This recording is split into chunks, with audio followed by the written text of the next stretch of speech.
Welcome to the Toffee Blues, your source for all things Everton, and welcome to another Everton 24/7 report, and a festive one at that. I've come equipped with my Christmas jumper, and why the hell not? It feels like a very festive day indeed. It feels as if indeed Christmas has come early for all us Blues today.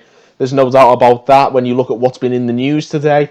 Between having a watch of Carlo Ancelotti's inaugural Everton press conference and the release of the planning application for our new stadium, the 23rd of December 2019 looks set to be a date that will live long in the memories of many Evertonians. So without further ado, let's get right into dissecting a whole day's worth of actually enjoyable Everton news. Let's start with the big news, of course, from this morning. Everton submitted their planning application for the new stadium on the Bramley-Moore Dock. The announcement was made with a new updated version of that virtual walkthrough that we saw in the summer, and those slight little tweaks that have been made have been generally well received by the fans, such as removing the Everton print from the window of the arena that looks out onto the dock. Other things from the media generally have been received very well from all corners, which makes a pleasant change in the era of Everton, I think, receiving far too many backhanded compliments from so-called neutrals for my liking. But I thought, if let's be honest, the Everton Football Club is what comes first, and it looks as though this is a major step forward that we needed to take commercially to help the club kick on in the long term. On top of that, all but the most bitter Liverpool fan will actually admit this is a brilliant move for our city as a whole. It's going to regenerate a derelict area, it's going to create new jobs, and hopefully it will lead to more competition for the major honours between the two great clubs in one great city. And the prospect of that is something any Scouser should really be embracing.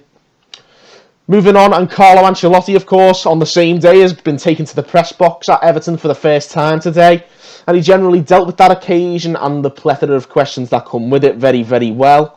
He dealt with a disgustingly patronising comment from Simon Stone of the BBC, who tried to make it seem as if Ancelotti coming to Everton was futile in terms of both our pursuit of silverware and Ancelotti's career. Well, Carlo's here to stay, Stoney, so sit down and shut up. On a more positive note, during the press conference, Carlo spoke very well about Moise Kean, who has, of course, had a bit of a troubled time of it since he came to Everton this summer. He spoke of how he pursued him at Napoli. He's very keen admirer of him, and he's backed him to succeed if he's given more time to adapt to the English game. He reminded us, of course, that Moise Kean is still only 19 years old, and hopefully he has got plenty of time to continue to improve. And the most pleasing thing to hear is that there was such an adamant backing from such a respected manager, because the jury is still very much out on Moise Kean, particularly from a very, let's be honest, critical fan base like we are. But you can do a lot worse than in those sorts of scenarios to get the backing of a manager of Ancelotti's calibre. So fingers crossed Moise Kean can prove Ancelotti right and kick on and show us all what he is made of.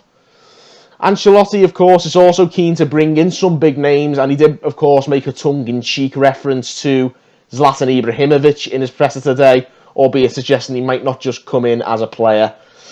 But his announcement has led to more rumours linking us with many of the players that he has worked with at previous clubs. Most notably, perhaps today, Napoli duo Kalidou Koulibaly and Piotr Zielinski. If Italian paper Corriere della Sera is to be believed, both players could be set to move to Everton and follow Carlo Ancelotti across from Italy to England. And I think both would be very good signings for us. Both players would certainly help to fill the gaps in the Everton squad.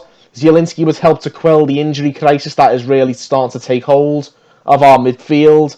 And the former, Kalidou Koulibaly, would be the perfect tonic to fill the gaping hole in our defence that we failed to fill with Kurt Zouma on a permanent basis last summer. Both signings would be really good captures for us, in my opinion. Whether we could get them both is another thing entirely.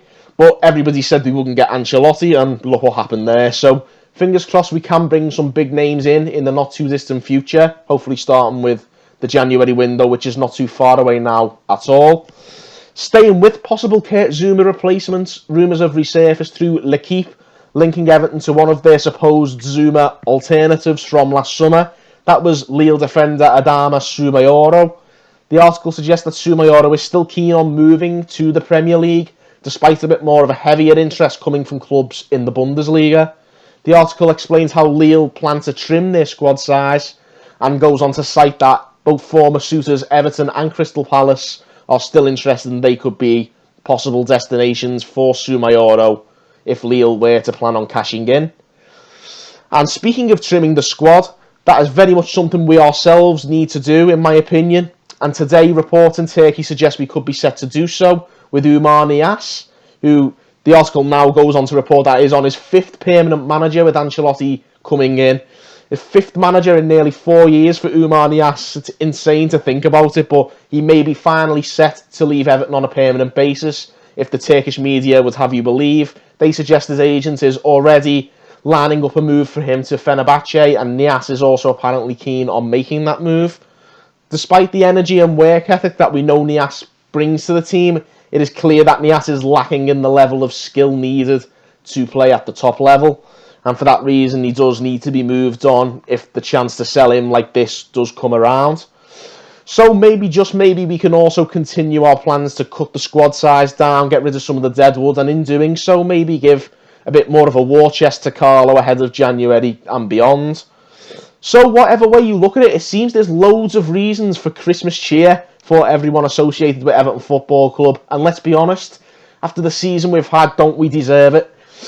Hopefully today can be remembered as a momentous day in the history, or at least the recent history of Everton Football Club, for all the right reasons. So there you have it for today. Be sure to let us know your opinions on all the big talking points. As always, give us a comment, give us a like, subscribe to the channel. And until next time, I'd like to wish you all a very Merry Christmas, and thank you guys for watching again on the Toffee Blues.